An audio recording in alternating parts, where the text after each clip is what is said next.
Guys, আপোনালোকৰ কি খবৰ? আমি ভালেই আছোঁ। এজনী আমাৰ বমাহীটো বেটি বুলি চবেই কয় আৰু আমিও বেটি বুলিয়ে কয়। আৰু আমি আজি নদী কিনাৰৰ ফালে এটা ভিডিঅ' বনাই যাওঁ বুলি ভাবিলোঁ। আমাৰ নদীখন সেইফালে আছে, সেইডোখৰত সেইফালে থকা ডোখৰ ইপাৰে হয়। আৰু বেটি আমাৰ এজনী আজি ভাবিলোঁ আমি ৰিলচ এটাকে বনাওঁ বুলি। আনকালে স্কুললৈ যাওঁ, আজি স্কুল যিহেতু বন্ধ দিছে। আজি বুদ্ধ পূৰ্ণিমা হয়, সেইবাবে বন্ধ দিছে স্কুল। আজি ভাবিলোঁ আমি ঘৰত এনেই আছোঁ, সেইবাবে ৰিলচ এটা বনাওঁকৈ ভাবিলোঁ। সেয়া এতিয়া আৰু মই ৰিল বনাই আছোঁ।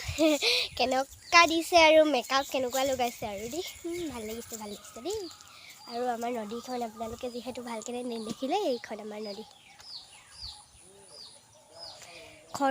বানপানী বাঢ়িলে মানে খৰি আহে, তাৰপিছত মাছ ওলায় কেতিয়াবা। আৰু আমি এতিয়া ঘৰলৈ গৈ আছোঁ। আজি ভিডিঅ'টো ইমানতে সামৰণি মাৰিছোঁ। বাই বাই, বাই বাই কেতিয়া, বাই বাই, বাই বাই।